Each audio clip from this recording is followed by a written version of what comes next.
Des pneus gonflés à haute pression, on a vraiment l'impression que c'est beaucoup plus rapide. Même si ça a été démontré hors de tout doute que c'était pas le cas. Mais pourquoi est-ce qu'on le ressent encore comme étant plus vite? Ben, quand on comprend comment que le cerveau fonctionne, ça explique bien des choses. On regarde ça aujourd'hui.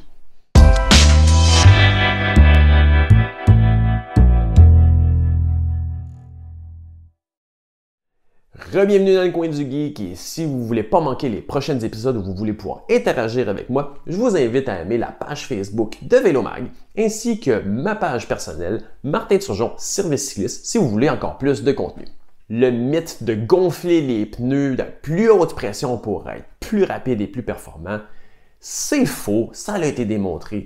Si vous voulez regarder justement l'épisode 13, on regarde justement ce phénomène-là plus en profondeur. Mais pourquoi qu'il y a encore autant de réfractaires quand finalement ça fait l'unanimité de façon scientifique? Parce qu'objectivement, notre cerveau, il est vraiment pas bon pour évaluer de façon objective la vitesse, puis il y a plein de mécanismes qui influencent la perception de celle-ci. Un des mécanismes que le cerveau a pour évaluer la vitesse, c'est la perception de la vibration, c'est-à-dire son amplitude et sa fréquence. Je vais vous donner un exemple hors du contexte du cycliste. Mettons que vous roulez 100 km/h sur une autoroute dans une berline de luxe, très bien insonorisée, suspension et pneus très haute qualité. 100 km/h, ça paraît pas vite, puis on se sentrait bien à l'aise d'aller beaucoup plus vite que ça. Mais prenez le même 100 km/h dans une minoune avec les suspensions défoncées, des petits pneus puis une carrosserie qui laisse passer tout le son. C'est drôle comment dans ces conditions-là, 100 km/h, c'est bien suffisant comme vitesse. C'est parce que l'isolation par rapport aux conditions extérieures, c'est perçu comme étant lent, alors que c'est pas le cas du tout. C'est exactement le même mécanisme qui se passe quand on a une perception de haute vitesse avec des pneus étroits, gonflés à bloc, qu'on ressent vraiment toutes les vibrations, tous les chocs de la route qui va être imparfaite. Alors que sur la même route, des pneus plus larges, avec une pression beaucoup plus modérée, vont être aussi rapides, mais on va avoir l'impression justement de beaucoup moins haute vitesse parce que c'est très stable. La perception du contrôle aussi va avoir une influence sur la perception de la vitesse. 30 km/h sur une belle route fraîchement asphaltée, on n'a pas la même perception de vitesse que si on roule 30 km/h sur un chemin de roche dans le bois, dans un sentier étroit. Pourtant, c'est exactement le même 30 km/h. Mais il y en a un qu'on est en plein contrôle, puis un qu'on sent qu'on va perdre le contrôle puis qu'on va se casser la figure.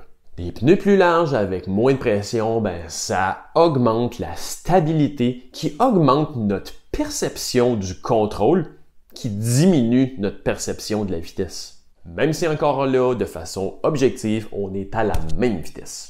Puis le dernier facteur, on en a un peu parlé dans le dernier épisode, c'est le biais cognitif. Le mythe de la pression des pneus élevée dans la culture du vélo, c'est tellement omniprésent que ça rend l'effet placebo indissociable.